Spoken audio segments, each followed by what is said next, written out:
At Lionel, I'm the primary instructor for the PTR 251, which is a certified personal trainer course. So I usually teach a couple of sections of this every 10-week term, and then also teach the accelerated PTR 211 course, our 5-week course, similar course. And then I also teach a few classes in Lionel's master's degree program and exercise science. So I usually teach contemporary issues for exercise science and motor learning currently.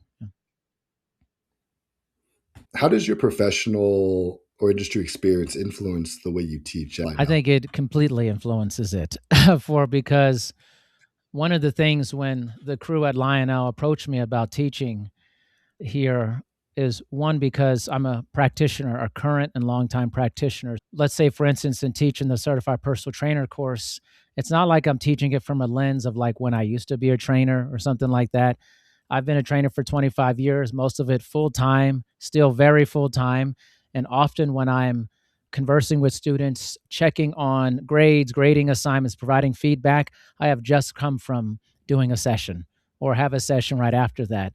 So any information I give the students, especially with program design, behavior modification, assessments, and all that, I'm doing it on a regular basis. So they're getting the most up to date information that they can get in the field from someone who's very experienced in doing it, of being an entrepreneur in the space. I also ran a club for 10 years as a GM of private residential fitness clubs. So, in that role, also, I hired tons of trainers. I became the regional on the West Coast for this company. So, oversaw tons of clubs and eventually became the national director of fitness. So, I was overseeing hundreds and hundreds of trainers regularly. So, I know about employment as well and operating in clubs with that. Then I've been a mentor. I mentor trainers regularly getting into the business as well. They're getting a lot of sides from not only someone who is currently a trainer, who has been a club operator, but who also is an advocate in the space for trainers and mentoring people into the business. What is your typical methods and how hard is it or easy is it to get a hold of you? I would say it's pretty easy. I realize with online learning, a large portion of that is how well you make students feel connected to not just the information, but to the instructor, through whether it's through email or whether it's through a video conferencing call, and whatever it may be through the Canvas LMS system we use. I'm always on there every single day. I would say when a student messages me, they get a message back within the next hour and a half. I'm constantly on there because I know what it's like when when you're going through academic experience and it feels untethered. And this is mostly from an in-person perspective.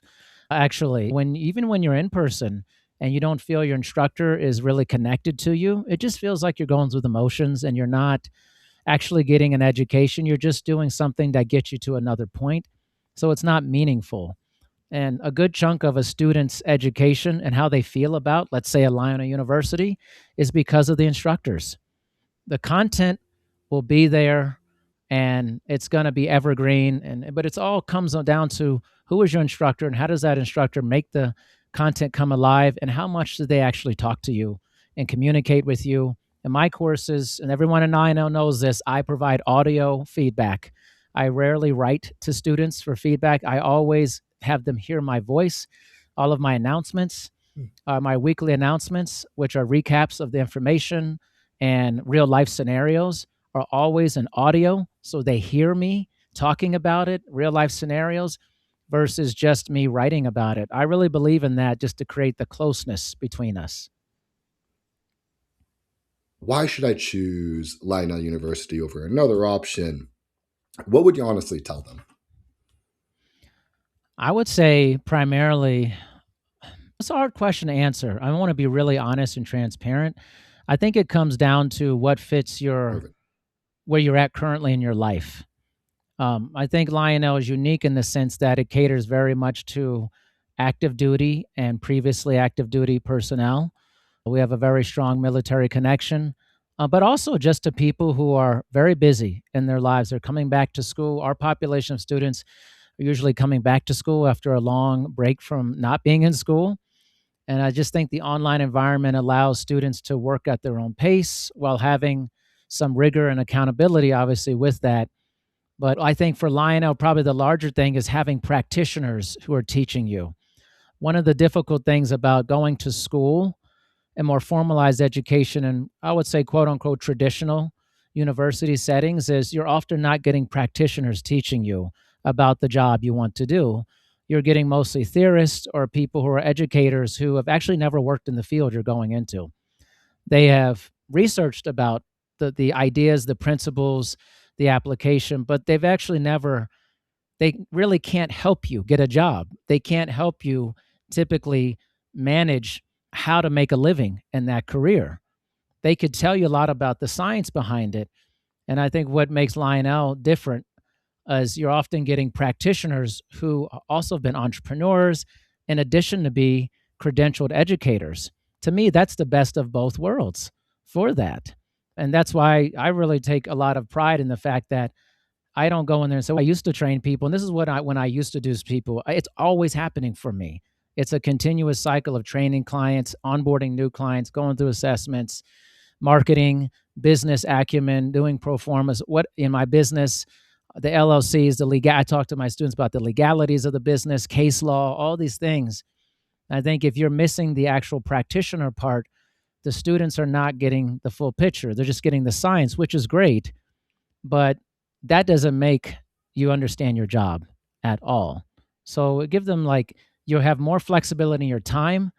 I think for a lot of really busy students, and also you're getting the practitioner edge with it as well. So this is a sticky thing. I'm actually on a panel next month in San Diego for HFA about the future of fitness certification. It's a messy situation. It really is, because then is it third party accredited?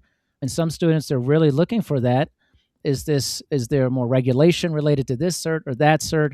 I always say choose the one that best fits where you would like to be in the business. If it's just about basic working with general population and you're not really looking to become the most specifically oriented person, work in a clinic, hospital setting, corporate setting, just get the most basic certification for that. And if it's going to be in a more, let's say you want to do tactical training, you want to work with people in the fire science, military personnel, it may be best for you to get a basic certification and then try to get something more specialized, a certification that is more specialized in working with that population. In the end, I think it comes to students knowing what they want to do in the business. And this is another problem, is that students often don't know what they want to do inside of personal training. They just know they like working out and maybe they want to make that a career and help some people. That's not enough. That will not make you a very good trainer. Certainly won't give you a long-term career.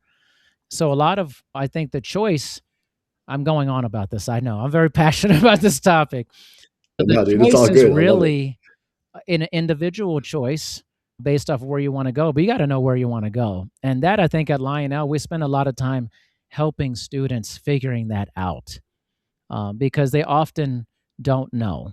They just know they want to become a trainer, but they're not really sure, or they have unrealistic expectations, which is the training business where everybody thinks they're going to work with high level athletes all the time and they're going to be working with sports teams. And the reality is 95% of them are going to work with general population people for that. So sometimes it's a reality check too that we offer in the program. You know. What tends to surprise you most about students that are entering your program? About I that. love this question a lot. I would say it's changed since I've been at Lionel. I've been about 3 years now. When I first got here, I was extremely surprised how the majority of personal training students were bodybuilders, and that they concluded that this is what they needed to do with clients is provide bodybuilding programming. And I have spent a lot of time with students saying, no, it's great. It's what you like to do. But the majority of people that are doing that are coming to you for training don't want that. They just want to show up regularly. They're like struggling to actually show up regularly to work out. The people who are doing what you're doing don't need you. They're not going to hire you. They're already motivated. They're doing split routines. They're in the gym doing one body part per day and all that. Those people are not hiring you. It's the people who struggle to get to the gym. And I see it in the programming all the time when we do our programming assignment. This still happens quite a bit where students provide a very typical bodybuilding based routine, and I said, "You're gonna have to think about this a lot differently. If you're gonna work with the general population, you may get 1 or 2 times a week that they show up to see you. You have to be really efficient, and everybody shows up differently all the time.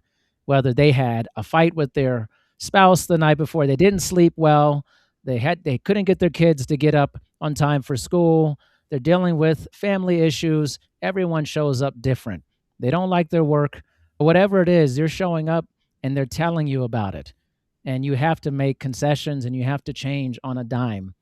So, getting people to actually, this idea of making gains is a very fluid idea because for a lot of people, it's just to show up. They just want someone to keep them accountable to actually be at the gym or wherever they're going to be. So, I'm not surprised anymore that a lot of students come in with that background, but I'm also surprised that students struggle with the reality of the business a little bit, that no one's ever talked to them about what it's like to be a trainer. They have no clue. When they come to me, they don't understand the logistics of it, the work, what's the work going to actually be like. So that's why I try to provide as much realism as possible as someone who has been an employer, club operator, an entrepreneur, an educator. I know all sides of what it's like to be in the business. So I just say it's really important that you understand this. And also, that my third thing I think I'm really surprised with the students is how little they understand that the psychosocial element is maybe the biggest part of it. Relationship building, how you understand the psyche of humans, why humans make the decisions to conserve their energy and not work out for that. And that being an elite level conversationalist is more important than being an elite level programmer of exercises. You can be average at programming, but you have to be elite at conversation. And that surprises a lot of students. So I always tell them, you need to really reflect upon how well of a relationship builder you think you'll be in this, because you're basically serially dating a ton of people at the same time. And you're trying to manage the juggling balls of these relationships. And are you good at nurturing and building positive, fulfilling, and worthwhile relationships? You have to confront that reality early. And also, maybe it may be difficult for you to work in the industry if you have a very low tolerance for hearing people talking about their life all the time to you and what they're going through. And a lot of training is talking. It's a lot of talking. I've had trainers who I have had interviews with, and they're like, I'm not a very talkative person. I'm quiet. I'm like, you'll never last in this industry. You'll never make it. I was like, you have to be good at talking to people. And a lot of people are coming to you because they just want another connection to another human being that is uninterrupted, where they can actually be themselves. Like, you have to be great to create that space for people.